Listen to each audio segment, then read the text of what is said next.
Matagal ko nang sinasabi na si Ramil Madriaga ang magiging star witness for the defense kapag nag-testify siya for the prosecution. If the prosecution presents Ramil Madriaga, it's their funeral kasi kakatayin yan sa cross-examination ng defense team. Lalabas lahat ng kasinungalingan niya. According po dito sa tarot, siya ay isang tao na nagpupumilit gumawa ng isang senaryo o eksena. Etong taong ni-request nila ay napapasel sila. Ano nga ba ang katotohanan sa likod ng pangalan ni Ramil Lagunoy Madriaga? Ito ay masyadong expose ngayon at pinag-uusapan at ang dami nating mga kababayan na nag-request. Maaari niyo po bang itarot si Ramil Madriaga? Siya ay pinanganak noong June 16, 1964 in Quezon City, Philippines. Ayan. Again and again, ito po ay for entertainment use only. Kung may pangit, itapon. Kung may maganda, mas magandang pagyabungin at palaguin. Kung ano man po ang nakikita ng tarot, ito ay aking babasahin at ibibigay ang interpretasyon. And dahil dyan, ako po ay tagabasa lang ng tarot. ng ating tarot, ayan. Ano nga ba ang katotohanan sa isang pangalang Ramil Madriaga? Ano ang nakikita ng ating tarot? Ayan. Ramil Madriaga, Marimil. I-reshuffle po natin kung saan pinaikot-ikot natin yan. At ako po ay kukuha. Tarot, ipakita mo kung anong nakikita mo sa pangalang Ramil Madriaga. Oops. According po dito sa tarot, siya ay isang tao na nagpupumilit gumawa ng isang senaryo o eksena. Again po, ako ay taga-tarot lamang. Ayan. Kung makikita nyo, siya ay nakabaliktad. Marami siyang pinagdaanan. Ang buhay niya ay naging magulo, masalimuot. Subalit, yung pinagdaanan niya yon ang ikinabuhay niya sa kanyang sarili, kung ano man po ito. May mga blood stain sa kanyang kamay. So, pero humahawak po ng gold na kapa. Ibig sabihin, kung ano man ang kanyang nagawa noon ay hindi natin pwedeng husgahan dahil ito'y nagawa niya para siya'y magkaroon ng magandang buhay or mabuhay. Ayan po.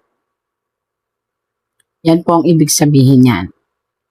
Baliktad. Ibig sabihin ng baliktad, isang tao na nangarap ng buhay at itawid ang kanyang buhay sa anumang paraan. Masama man ito or mabuti. Ito ang sabi po ng tarot. Again and again, interpreter ako. Napakamasalimuot at napakarami na pamamaraan ang ginawa niya noong kabataan pa niya hanggang sa siya ay nagkaedad. At itong pamamaraan nito ay masasabing nakadikit sa mga kilala. Maaring ito yung mga opisyal or kilala at nagturo sa kanya na ngayon ay kanyang kalungkutan. So, ibig sabihin po nito, napakalinaw na ang tarot natin ay nakikita ang kanyang pagkatao, ang kanyang kabataan, ang kanyang buhay bilang isang masalimuot na nilalang. At napakarami niyang pinagdaanan sa buhay na maaaring hindi kayang tumbasan lang ng isang nakaraan, basta nakaraan. At dahil dito, siya ay isang aninong madilim. Ibig sabihin, may mga ginawa siya, may mga,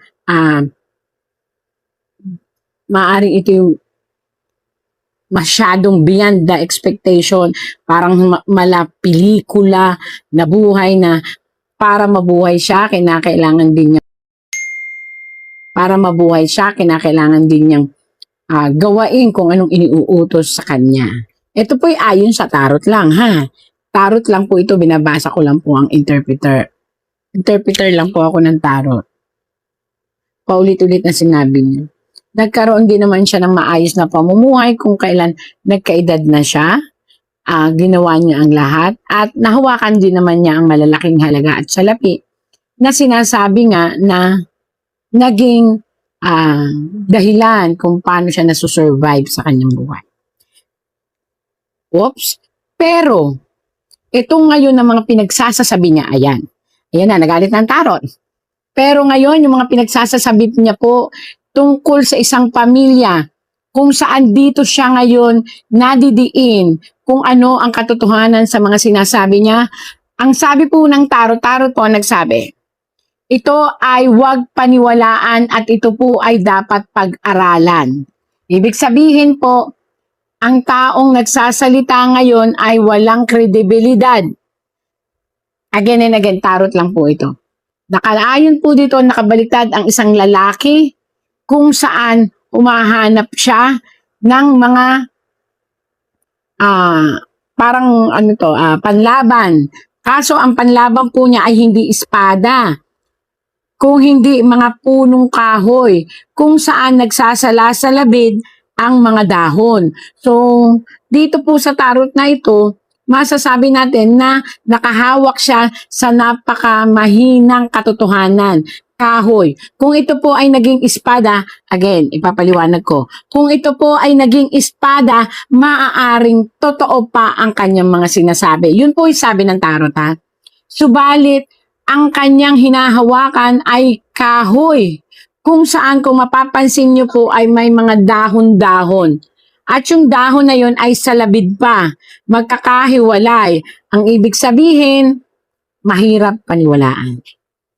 At kung ako po siya, kung siya po'y nakikinig at sana'y marinig po niya ito. Ito ay tarot, pero naniniwala ako na ang tarot ay buhay. Ito ay maaaring maging guide niyo po. Natigilan ang anumang salasalabid na istorya upang sa huli, kaya nakabaliktad, ay hindi po kayo maipit. Sabihin lang po ang katotohanan ayon sa tugma. Wala kayong hawak na espada, ang ibig sabihin po noon, malubay. Kung espada yan, matatag, kasi metal, at talagang ilalaban. Pero ang hinawakan nyo po dito sa tarot ay ang kahoy, na kung saan ang kahoy ay tatlo. Ano po yung tatlong iyon na ayon dito? Ito ay malayo sa hinagap.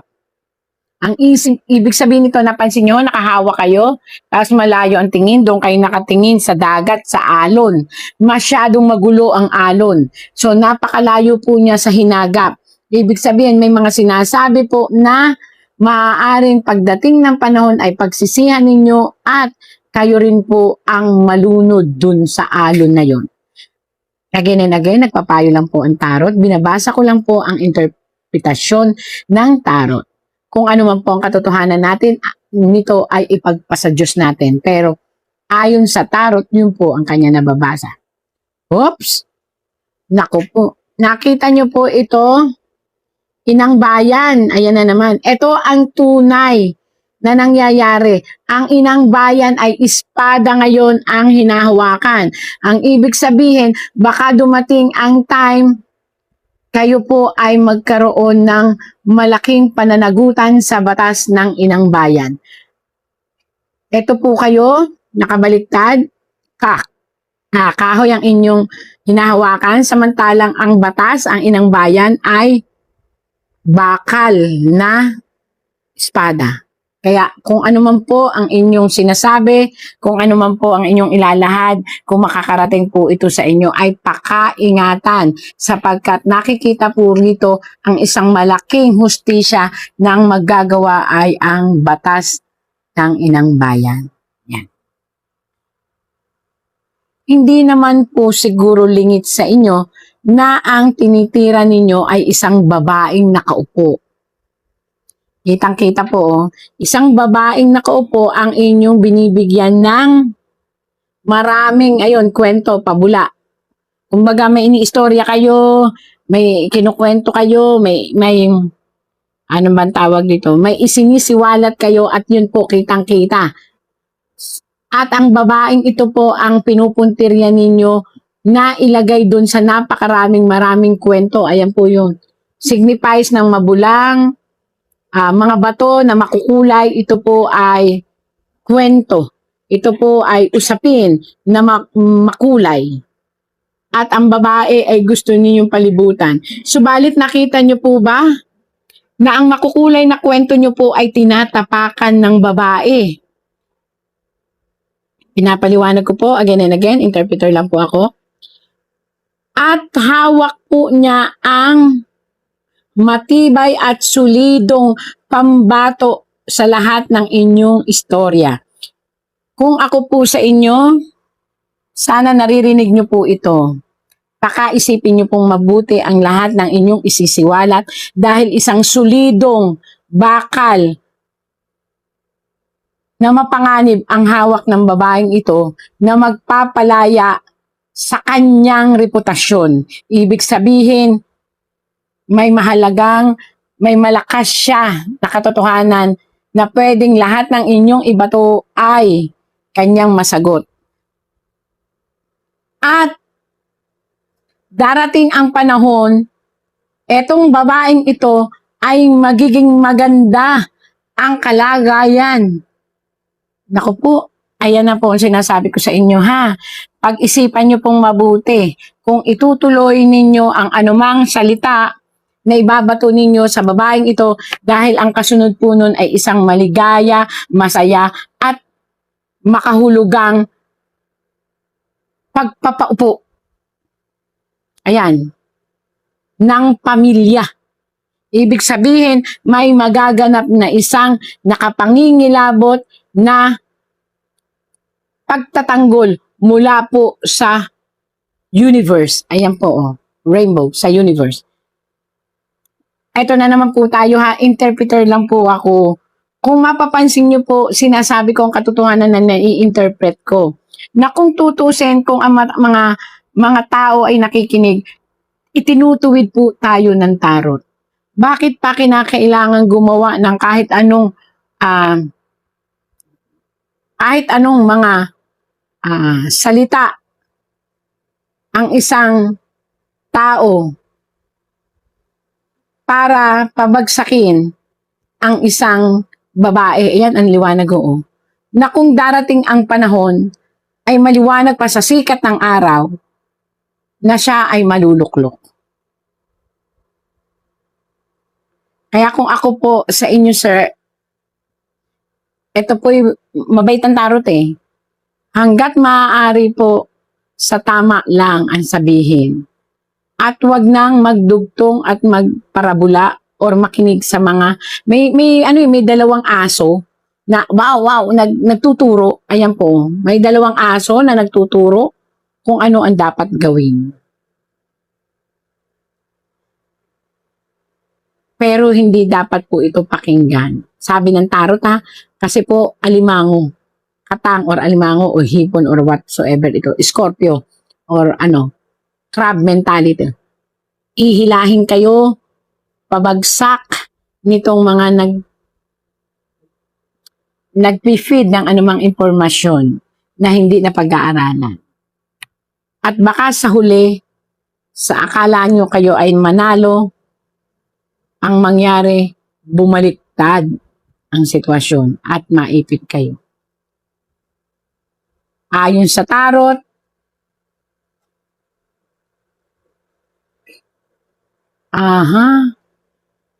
may kinakatakutan po kayo na isang sitwasyon, naiipit kayo. Pag-isipan nyo po bago magsalita. Ayan po. At ayon din po dito sa tarot, nagdadalawang isip kayo dahil nalilito na rin kayo sa sarili ninyong salita.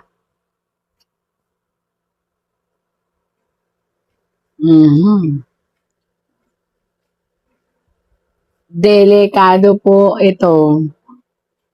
May isang malaking mga tao. Ito po, malaking mga tao na mag-iimbestiga sa lahat ng binibitawan ninyong salita. Pakaingatan niyo po ito. Itong malaking taong ito ay magsisiwalat ng katotohanan na maaaring naging kasama niyo po ito, biglang lilitaw. Kaya, wag na lang pong magsalita kung hindi nyo kayang panindigan o ilabas ang katotohanan dahil itong taong magsisiwalat na ito ay dati nyong kasama. At hawak niya po ang katotohanan. At maging magulo, kayo pa po ang mabaliktad. At mabalik dahil nga po sa maling mga bibitawang salita. So mag-ingat po. Ayan. Hindi po masama ang mangarap sa buhay, pero yun nga, it's a lesson learned. Hindi lahat ng makapagbibigay sa atin ng material na bagay ay dapat natin sunggaban. Ito po ang sabi dito. Dahil dito, maaari tayong mapahamak. Kaya ayon po sa tarot, ang nangyayari po sa inyo, Sir Madriaga, is kinakailangan nyo lang pong isipin ano ang tama at mali. At kayo rin po ang magpapalaya sa inyong sarili upang makamtan nyo ang katotohanan na ang buhay, lahat ng ginagawa natin ay kinakailangang mapanindigan ninyo ang inyong sinasabi. Kung hindi po, isang malaking kawalan sa inyong reputasyon, isang malaking pool.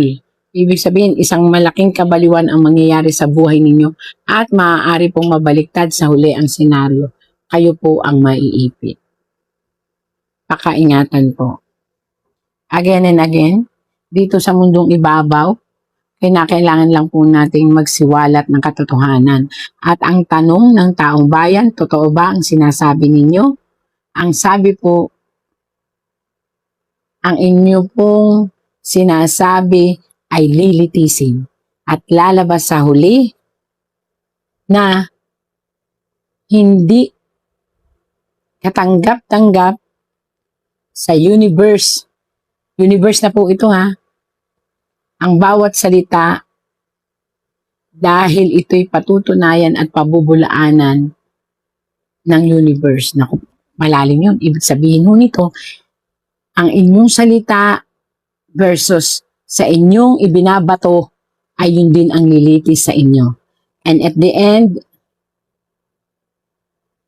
hindi po ito makakatulong sa inyo. Ang katotohanan, ayon sa tarot ha, hindi tugma at hindi angkop at hindi nararapat kayong magsalita dahil hindi tinatanggap ng universe o ng bayan ang lahat ng binibitawan ninyong salita dahil ito ay pagtataksil or pagtali sa taong inosente. Ayan po. Yun ho ang sabi ng tarot. Ayan o, itinatali nyo. Pinipilit yung itali ang isang inosente sa isang bintang na maaaring sa huli masisira din po ang inyong kredibilidad. Kaya pag-isipang mabuti. Ayon po sa tarot, sinagot na po iyan. Malalim, pero sa taong nag-iisip, alam nyo kung ano ang nilaman ng tarot. Again and again po, sa lahat ng naguguluhan sa sitwasyon ng gobyerno natin, magdasal lang po tayo. Katotohanan lang po ng pagdarasal ang makapagpapalaya sa ating lahat. At tandaan po ninyo, God always sent miracle every day.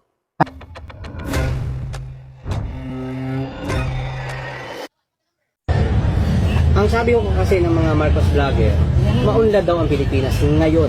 Anong opinion niyo po doon? Hindi po tayo maunlad. Nangungutang kayo eh.